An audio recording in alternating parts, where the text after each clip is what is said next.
Yesaya 29 ayat 13-16. Dan Tuhan telah berfirman, oleh karena bangsa ini datang mendekat dengan mulutnya dan memuliakan aku dengan bibirnya, padahal hatinya menjauh daripadaku, dan ibadahnya kepadaku hanyalah perintah manusia yang dihafalkan. Maka sebab itu sesungguhnya aku akan melakukan pula hal-hal yang ajaib kepada bangsa ini, keajaiban yang menakjubkan. Hikmat orang-orang yang berhikmat akan hilang, dan kearifan orang-orang yang arif akan bersembunyi. Celakalah orang yang menyembunyikan dalam-dalam rancangannya terhadap Tuhan, yang pekerjaan-pekerjaannya terjadi dalam gelap, sambil berkata, siapakah yang melihat kita, dan siapakah yang mengenal kita? Betapa kamu memutarbalikan segala sesuatu. Apakah tanah liat dapat dianggap sama seperti tukang periuk? Sehingga apa yang dibuat dapat berkata tentang yang membuatnya, bukan dia yang membuat aku. Dan apa yang dibentuk berkata tentang yang membentuknya, ia tidak tahu apa-apa.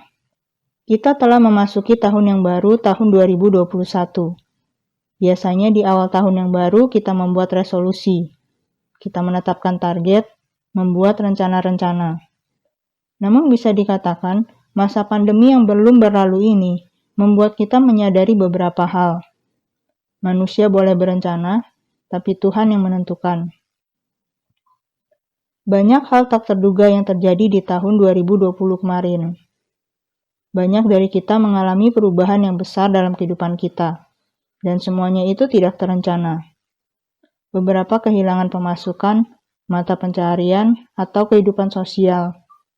Beberapa bahkan mengalami gangguan kesehatan atau kehilangan anggota keluarga. Tidak ada dari kita yang merencanakan hal-hal tersebut untuk terjadi. Tidak ada yang salah dengan membuat rencana.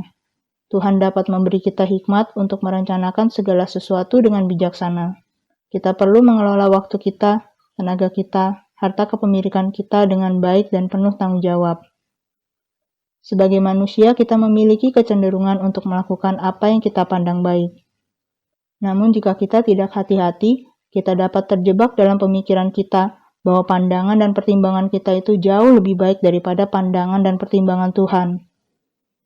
Tanpa kita sadari, kita lebih sering membuat rencana terlebih dahulu, baru kita berdoa minta Tuhan memberkati semua rencana kita. Mengapa kita tidak mencoba berdoa terlebih dahulu sebelum membuat rencana-rencana kita? Tidak ada yang salah dengan membuat rencana, namun mari kita libatkan Tuhan dalam proses penyusunan rencana kita, bukan hanya dalam pengesahannya saja. Yakobus 4 ayat 13-16 berkata, jadi sekarang, hai kamu yang berkata, hari ini atau besok kami berangkat ke kota Anu, dan di sana kami akan tinggal setahun dan berdagang serta mendapat untung. Sedang kamu tidak tahu apa yang akan terjadi besok. Apakah arti hidupmu? Hidupmu itu sama seperti uap yang sebentar saja kelihatan lalu lenyap. Sebenarnya kamu harus berkata, jika Tuhan menghendakinya, kami akan hidup dan berbuat ini dan itu. Tetapi sekarang kamu memegahkan diri dalam congkakmu, dan semua kemegahan yang demikian adalah salah. Saudara, dalam hidup ini kita dapat memilih kehendak siapa yang mau kita utamakan. Seringkali tanpa sadar, kita membiarkan kesombongan kita untuk mendahulukan kehendak kita. Pada akhirnya, kita cenderung melakukan kehendak Tuhan hanya jika itu sesuai dengan kehendak kita saja. Bagaimana jika kita memulai tahun yang baru ini bukan hanya sekedar dengan harapan yang baru, namun juga dengan sikap hati yang baru? Mari belajar dari tahun sebelumnya. Tahun ini, mari kita menyusun rencana kita bersama dengan Tuhan.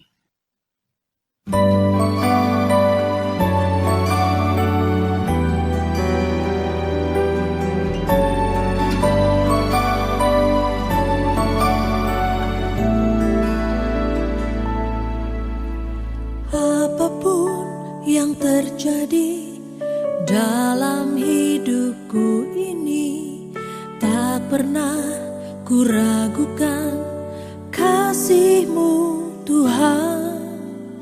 Lewat gunung yang tinggi, dalam lembah yang curam, tak pernah ku ragukan janji-Mu Tuhan. Kau berfirman, berfirman dan sembuhkanku. Kau bersabda dan selamatkanku. Tiada yang mustahil bagimu. Yesus, ku percaya padamu.